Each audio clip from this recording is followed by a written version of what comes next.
시청자 여러분 안녕하십니까? 이소연입니다. 오늘 저희 채널에 탈북민 게스트만 모시다가 오늘 제가 TV에서 또 언론에서 아주 핫하게 북한에 대해서 진단해 주시는 박사님 한 분 모셨습니다. 소개해 주십시오. 예, 안녕하세요. 이소연TV 시청자 여러분. 조한범이고요. 통일연구원 석좌연구위원 그리고 이제 유튜브 대동강TV를 운영하고 있습니다. 만나뵙게 돼서 반갑습니다. 반갑습니다.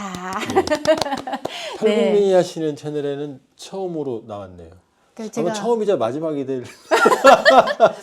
네, 제가 아주 막 졸랐습니다. 네, 저희 그동안에 저희 채널은 탈북민 군 출신들, 북한 분들이 나와서 그냥 북한 이야기를 했어요. 자, 이렇게 살았고. 근데 사실 우리 박사님은 이게 진단의 전문가 아니십니까? 아이고, 예. 서울 안 가보고 서울 얘기하는 사람입니다. 네, 제가 언론에서 늘 뵐 때마다 야, 어떻게 북한에 대해서 저렇게 말씀을, 그러니까 평가를 제대로 해주실 수 있지 하고 놀랐습니다. 제가 그중에 놀란 거 하나 좀 우리 시청자들에게도 얘기해 주시면 좋을 것 같아요. 김정은 건강 이상설. 누가 봐도 이상해 보이잖아요. 그러니까 제가 한국에서 보면 저 정도 살찌면 제가 몇 년 살겠나 싶긴 하거든요. 오, 저 정도면은 아주 심각하죠. 아, 그래요? 그건 죽은 목숨 맞습니까? 이제 저는 이제 가능하면 객관적인 자료를 가지고 분석을 하거든요. 그렇죠. 그게 중요합니다. 네, 노동신문하고 조선중앙텔레비전을 가장 많이 인용을 하거든요. 이 위대한 어버이의 하루라는 이 기록 영화가 있어요. 네, 최근에 나왔습니까? 그거는 첫 방영된 지가 한 2년 정도 됐어요. 예, 그럼 최근이라 할 수 있네. 계속 반복하잖아요, 북한은. 네. 그러니까 지금 뭐 기록 영화 만들면은 10년, 20년 정도 계속 나오잖아요, 반복해서. 그러니까 조선중앙텔레비전 보고 있으면 가끔 자살하고 싶을 때가 있어요. 하도 재미없어가지고. 그다음에 본 거를 몇 번을 봐야 되는지. 근데 거기에 보면은 김정은이 본인이 한 말이에요. 나오잖아요, 이렇게. 겹화살가로 해서. 나는 오늘 하루가 새벽 5시다. 새벽 5시 잔다고 말했어요. 본인이 한 말이에요. 자기는 어렸을 때부터 밤을 새우는 것이 습관이 돼요. 이제 밤에 여러 가지 생각하는 게 가장 좋다 이렇게 말해요. 일단 그러면 잠자는 시간이 새벽 5시란 얘기예요. 밤에 일하는 게 제일 나쁜 거예요. 그렇죠. 낮에 일하는 것보다 거의 2배의 피로도가 쌓여요. 그다음에 몸무게는 AI로 분석을 해보면 145가 나와요. 그 다음에 이 손에서 김정은 사진에서 담배 안 든 장면을 찾기가 어려워요. 그렇죠. 이 지난번 7월에 평안북도 수해 때도 고무보트 타고 가면서도 담배 피우고 있잖아요. 네. 그 현송월 그 비싼 구찌백 안에 들어있는 건 크리스탈 잿더리예요. 그게 나와요 거기서. 그 다음에 아픈 징후들. 이 뾰루지는 5년째 지금 그 자리에 그대로 있어요. 계속 커지는가 보던데. 커졌다 작아졌다예요. 근데 그걸 왜 못 없애느냐? 이게 혈관계통이면 위험하거든요. 악성 종양이네요. 이 김일성 혹도 못 됐잖아요. 결과적으로는. 그 다음에 겨울에도 샌들을 신는다든지. 김정은이가. 샌들 신는 장면이 많이 나와요. 구멍이 뚫린 거. 그건 뭐냐면 발에 문제가 있다는 거죠. 당뇨 같은 게 생기면 발에 상당히 심각한 문제가 생기거든요. 그 다음에 이 30살에 처음으로 지팡이 짚고 나오는 장면이 나와요. 30살에. 다리를 쩔뚝거리면서. 그 다음에 이 팔을 이렇게 완전히 꺾은 장면이 여러 번 나오거든요. 이렇게 담배 지고 이렇게 할 때요? 이게 거의 이렇게 꺾여요. 그건 뭐냐면은 일반인은 그렇게 안 해요. 뼈가 그렇게 안 돌아가죠? 안 돌아가죠. 그러니까 뭔가가 이게 고통을 참든지 뭔가 이상 징후가 없으면 이렇게 안 하거든요. 그 다음에 그것도 이제 대동강 TV가 한번 보던 적이 있는데 사랑의 불사약이라고 아시죠? 사랑의 불사약. 코로나 시기 때. 그때 김정은이 리설주와 자기네 집 가정 상비약을 이렇게 쌓아요. 그 장면을 보면 이 네이 안에 하얀 네이 입었죠 그때. 하얀 파란색 이 패치가 붙어 있는 장면이 나와요. 심장 위치에 그대로. 심장 위치에. 김정은 일가는 이 만청산 연구소라고 아시죠? 네. 그 연구사분 아시죠? 김일성, 김정일 만수무강 연구소. 예. 선생님 여기서 모신 적이 있는데 예. 김일성, 김정일, 김정은 일가는 염색한 옷을 입질 않는데요. 속내의를. 그래요. 건강 때문에. 아. 자연 그대로. 근데 그게 파란색이 가슴에 붙어 있었거든요. 예. 그리고 구멍이 있는데 단축 구멍이 아니에요.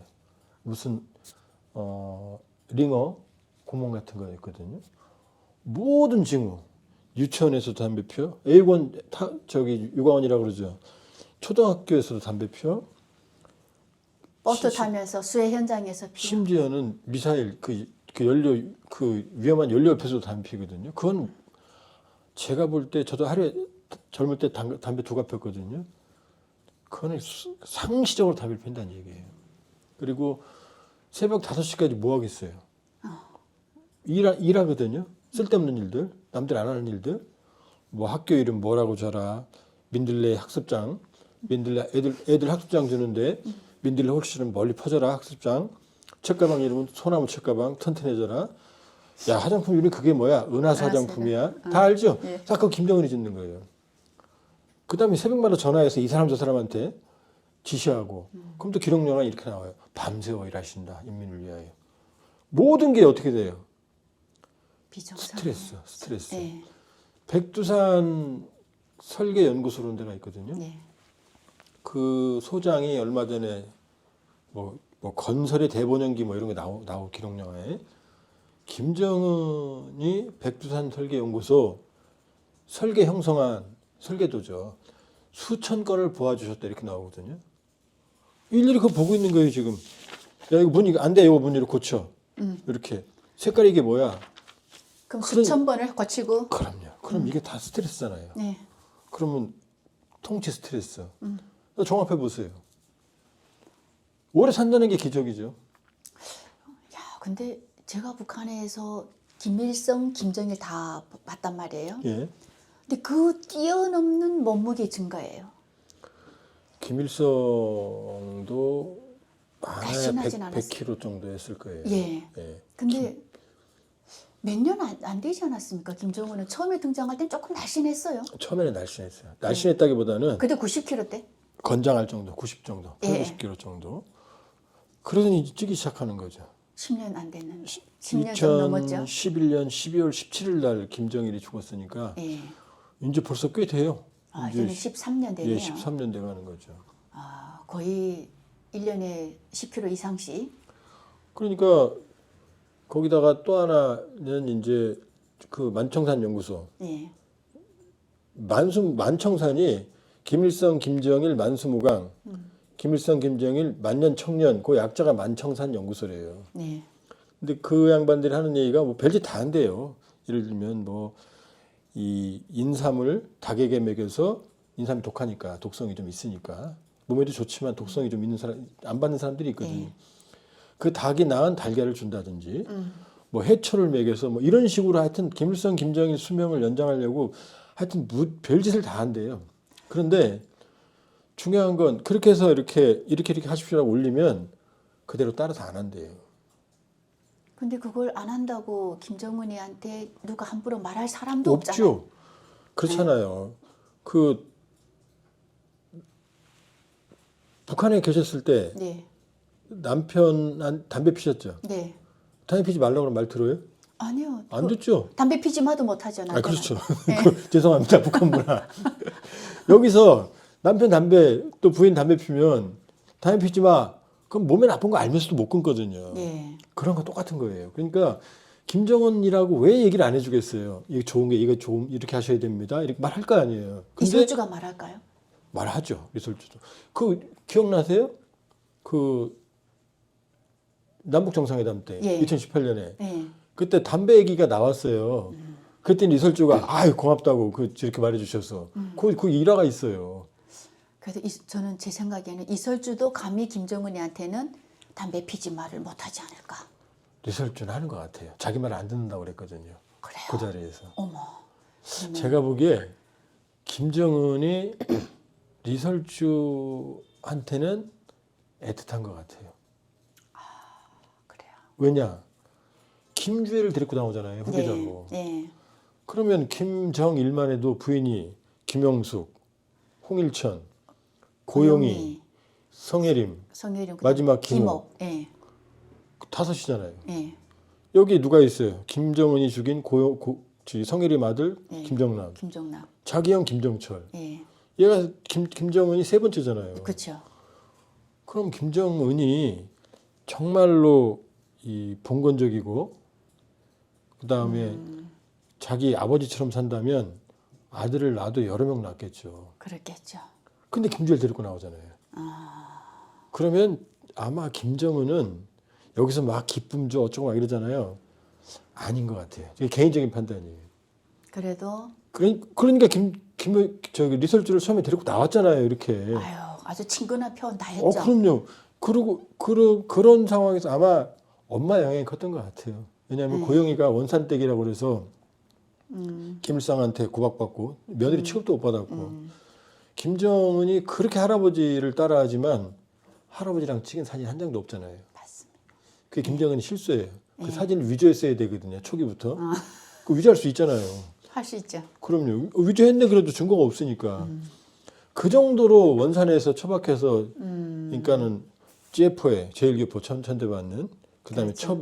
첩에 그다음에 할아버지는 한라산 예. 제주도 출신 백두산 줄기가 아니라 한라산 줄기인 거죠. 예. 그다음에 일본이 제일교포니까 후지산 줄기고 예. 그다음에 북한에서 무용수 그렇게 좋게 안 보죠. 맞습니다. 예, 무용수 예. 출신이잖아요. 그러니까 아마 한이 맺혔던 것 같아요. 나는 아버지처럼 살지 않을 거야. 이게. 그러니까 리설주하고는 애틋한 것 같고 애틋하게. 리설주가 할 말은 좀 하는 것 같아요. 그러니까 제가 군복무 할 때 우리 사군단에 예. 저녁이면 까만 승용차가 줄 지어 왔어요. 줄 서서 이렇게 오는데 처음에는 몰랐습니다. 그거를. 근데 나중에 그 사군단 선전대 음악하는 친구들 이 친구들 입을 통해서 나오는 거예요. 어젯밤에 김정일이하고 부인이 왔다 갔다. 근데 그 부인이 누구냐 하니까 고영인 거예요. 그래서 주민들에게 그것을 공개 못했을 뿐이지 김정일이도 고영이에 대해서는 굉장히 애틋했나 봐요. 고영이는 기록 영화도 있어요. 이 듣고 나오는 게 있잖아요. 예, 백마타고 같이 있는 것도 있고 예. 그다음에 이 김정일이랑 예. 아주 푸근하게 다니는 장면도 있어요. 그러니까 아마 고영이하고는 애틋했던 것 같아요. 예. 야, 근데 우리가 여기서 놓칠 수 없는 게 김일성도 심장마비로 죽었단 말이죠. 그렇죠. 그다음에 김정일도 뇌경색. 뇌경색. 예. 다 뭔가 심장, 이 신경, 그 혈관 이걸로 연결된 거 아닙니까? 심혈관계 질환이죠. 예. 그런데 김정은도 보면 이 조금만 걸으면 헥헥거린대요.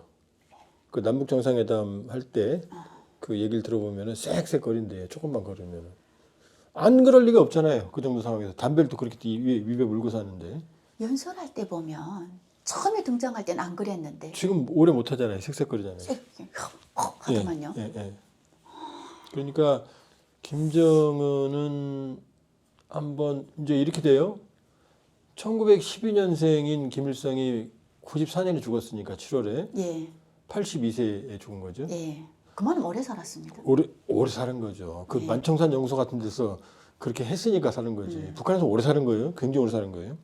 그 다음에 김정일은 42년생인데 2011년에 죽었거든요. 네. 그러니까는 70을 못 넘긴 거죠. 못 넘겼죠. 못 넘겼죠. 60대. 자, 10년 확 줄었죠. 예. 지금 이 여러 가지 그 만청산 연구소 그분 판단에 따르면 50 넘기기 힘들 거다. 50 넘기기 힘들 거다. 제가 봐도 50 넘기는 건 물론 사람 목숨은 우리가 함부로 말해서는 안 되고 이건 뭐 임명은 제천이라고 하늘이 정하는 거지만 제가 보기에는 지금까지 저런 생활 습관을 가지고 온 것도 기적이다. 근데 이런 사람들은 더기 심혈관 질환은 내일 당장 갑자기 쓰러져도 안 이상한 거잖아요. 김정일도 예. 2008년 8월에 쓰러졌고 예. 죽은 것도 기차 아니에요. 그렇죠. 기차 안에서 죽었잖아요. 예. 기차 안에서 마지막 평양 시민들에게 물고기 공급하는 문건 보고 죽었다고 기록령에 나오잖아요. 그러니까 둘 다 객사했어요. 네. 김일성도 매왕산 외항산 특각에서 가다 객사했고 죽고. 예. 그다음에 김정일은 기차 안에서 객사했고 그러니까 편안하게 죽을 수가 없죠. 심혈관 그 정도 조심해야 되는데 조심을 전혀 안 하니까. 거기다 김정은이 또 하나는 이 엄청난 공포가 있을 거예요.